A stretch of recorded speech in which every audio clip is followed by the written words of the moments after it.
మద్యం మాటున జగన్ నాటకం. మందు బాబుల గొంతుల్లో గరాటాలు పెట్టి గరళం పోసి లక్షలాది కుటుంబాల్లో శోకాగ్నులు రగిలించి జగన్ రెడ్డి ముఠా దోచుకున్న 3,500 కోట్ల రూపాయలను రాష్ట్ర ప్రభుత్వం రెవెన్యూ రికవరీ చట్టాన్ని అమలు చేసి రికవరీ చేయాలి. ఆ సొమ్మును రాష్ట్ర ఖజానాకు చేర్చాలి. హత్యా నేరం కన్నా ఆర్థిక నేరం చాలా ప్రమాదకరమని అత్యున్నత న్యాయస్థానం పదే పదే చెబుతున్నది. కాలకోట విషం వంటి మందును తాగించి జనాన్ని రోగాల పాలు చేసి మద్యం విక్రయాల ద్వారా దండుకున్న వేల కోట్ల రూపాయలను రికవరీ చేయకపోతే చట్టబద్ధమైన పాలనకు ఇక అర్థమేముంటుంది? మద్యం కుంభకోణం ఒక్కటి చాలు దోపిడీలో జగన్ రెడ్డి ఎంతటి నేర్పరో చెప్పడానికి. రాష్ట్ర ప్రజల ఆరోగ్యాన్ని మాత్రమే కాదు, వారి ఆర్థికాన్ని కూడా దెబ్బతీసిన అతిపెద్ద మద్యం స్కామ్ ఇది. మద్యం మారీచుడు జగన్ రెడ్డికి కఠిన దండనలు పడేలా చూడటమే కాదు, బొక్కిన ప్రతి రూపాయిని రెవెన్యూ రికవరీ చట్టంతో ఖజానాకు చేర్చాలి. విలువలు, విశ్వసనీయతలు అంటూ శుద్ధులు చెప్పే జగన్ రెడ్డి సిట్ వెల్లడించిన అంశాలపై రాష్ట్రానికి ప్రజలకు సమాధానం చెప్పాలి. అధికారంలోకి రాగానే సంపూర్ణ మద్య నిషేధం విధిస్తామని నంగనాచి కబుర్లు చెప్పి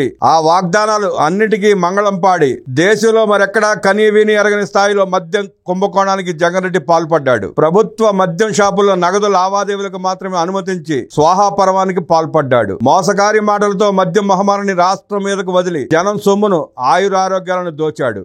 జగన్ రెడ్డి హయాంలో పిచ్చి మందు విక్రయాల విలువ ఏకంగా 43.7% పెరిగింది. విషతుల్యమైన బ్రాండ్లను జనం మీదకు వదలడంతో ఆరోగ్యం దెబ్బతిని వైద్య ఖర్చుల రూపేణ అభాగ్యులు నష్టపోయింది అక్షరాల 40,000 కోట్ల రూపాయలు ఉంటుందని సమాచారం. ప్రభుత్వ మద్యం మాయం కారణంగా 18,000 కోట్ల రూపాయలకు పైగా రాష్ట్ర ఆదాయం కోల్పోగా మద్యం సరఫరా సంస్థల నుంచి 3,500 కోట్ల రూపాయల వరకు కమిషన్లను జగన్ ముఠా దండుకొన్నది. జగన్ హయాంలో జరిగినంతటి భారీ మద్యం కుంభకోణం దేశంలో ఎక్కడా జరగలేదు. ఈ కుంభకోణంపై కూటమి ప్రభుత్వం ఏర్పాటు చేసిన సిట్ అధికారుల బృందం గత ప్రభుత్వ అవినీతి భాగోతాన్ని బట్టబయలు చేసింది. సిట్ బయట పెట్టిన అంశాలపై సిగ్గుపడాల్సిన జగన్ రెడ్డి అది వదిలేసి ఇది రాజకీయ కక్ష సాధింపు అని, లేని లిక్కర్ స్కామ్ ఉన్నట్లు చూపిస్తున్నారని, అక్రమ కేసులు పెడుతున్నారని తప్పించుకునే ప్రయత్నం చేస్తున్నాడు. గతంలో తండ్రి అధికారాన్ని అడ్డం పెట్టుకుని 43,000 కోట్ల రూపాయలు దోపిడీ చేసినట్లు సిబిఐ నిగ్గు తేల్చినప్పుడు కూడా నయా పైసా ఎరుగునని నానాయాగి చేసిన గనుడు జగన్ రెడ్డి. ప్రజాధనం దోచుకోవడం, ఇతరుల పైకి నెట్టేయడం ఆయనకు అలవాటుగా మారింది.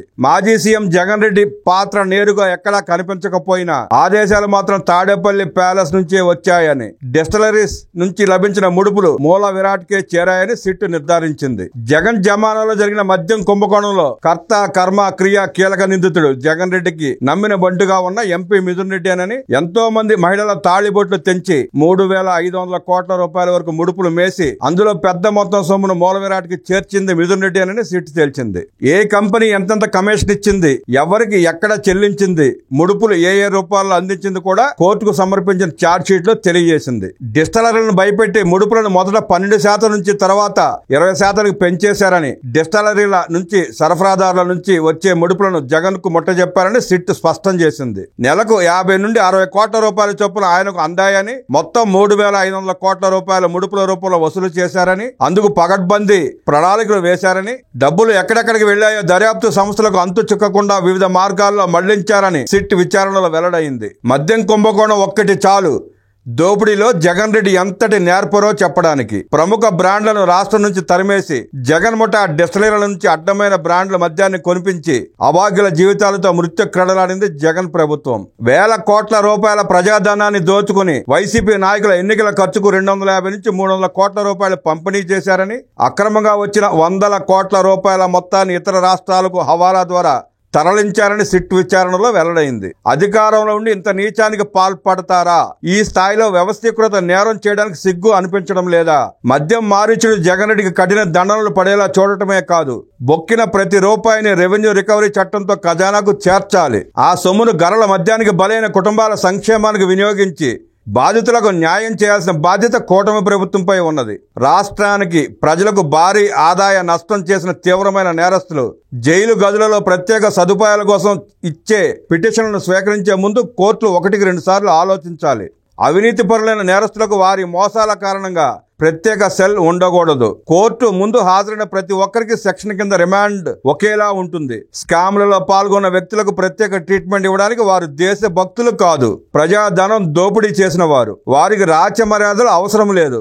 మద్యం కుంభకోణంలో బిగ్ బాస్ ఎవరు అనేది ప్రజలకు అర్థమైంది. విలువలు, విశ్వసనీయతలు లాంటి సుత్తులు చెప్పే జగన్ రెడ్డి సిట్ వెల్లడించిన అంశాలపై రాష్ట్ర ప్రజలకు సమాధానం చెప్పాలి. మీ Yanamala Ramakrishnudu, Telugu Desam party polit bureau సభ్యులు.